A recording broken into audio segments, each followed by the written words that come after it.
Milestone দুর্ঘটনার জন্য পাইলটের অদক্ষতাকে দায়ী করেছে তদন্ত কমিটি। সংবাদ সম্মেলনে প্রধান উপদেষ্টার প্রেস সচিব জানিয়েছেন, প্রশিক্ষণ উড়োজাহাজে কোনো ত্রুটি ছিল না। জননিরাপত্তা বিবেচনায় এখন থেকে বিমান বাহিনীর উড্ডয়ন প্রশিক্ষণ ঢাকার বাইরে হবে বলেও জানানো হয় ব্রিফিংয়ে। বিস্তারিত সিরাত আল মুস্তাকিমের রিপোর্টে।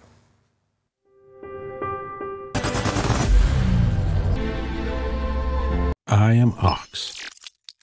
21 জুলাই উত্তরার মাইলস্টোন স্কুল অ্যান্ড কলেজ ক্যাম্পাসে আছড়ে পড়ে বিমান বাহিনীর যুদ্ধ বিমান। ভয়াবহ ওই দুর্ঘটনায় বিমানের pilot flight lieutenant Mohammad Tauqir Islam সহ নিহত হয় 36 জন শিক্ষার্থী। ঘটনার পর সাবেক সচিব AKM জাফরুল্লাহ খানকে সভাপতি করে কারণ অনুসন্ধানে 9 সদস্যের কমিশন করা হয়। প্রায় 4 মাসের তদন্ত শেষে বুধবার প্রধান উপদেষ্টার কাছে প্রতিবেদন জমা দেয় কমিশন। এতে 33 দফা সুপারিশ করা হয়। প্রতিবেদন সম্পর্কে জানাতে বিকেলে ফরেন সার্ভিস একাডেমিতে সংবাদ সম্মেলন করে প্রধান উপদেষ্টার প্রেস উইং।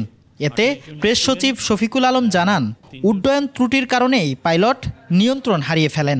প্রশিক্ষণ উড়োজাহাজে কোনো ত্রুটি ছিল না। প্রতিবেদনের বলা হয়েছে যে পাইলটের উড্ডয়নের ত্রুটির জন্য এই দুর্ঘটনা ঘটেছে। ট্রেনিংয়ের সময় উনি যখন ফ্লাই করছিলেন, পরিস্থিতি তার আয়ত্তের বাইরে চলে যায়। এটা হচ্ছে কনক্লুশন।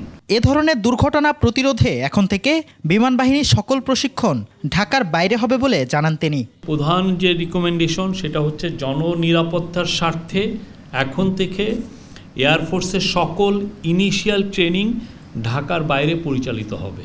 বিমানবন্দরের আশেপাশের ফায়ার স্টেশনগুলোতে ফায়ার ফাইটিং ফোম রাখা বাধ্যতামূলক করা হয়েছে। আর বিমানবন্দরের স্বল্প দূরত্বে স্কুল, কলেজ, হাসপাতাল নির্মাণের ক্ষেত্রে যথাযথ আইন প্রয়োগের জন্য সংশ্লিষ্টদের নির্দেশনা দেওয়া হয়েছে। যে এয়ারপোর্টের পাশে ফায়ার স্টেশনে যাতে ফোম টেন্ডার থাকে সেটা বলা হয়েছে, সবসময় এটা নির্দেশ দেওয়া হয়েছে। সিরাত আল মুস্তাকিম, 21 টেলিভিশন, ঢাকা।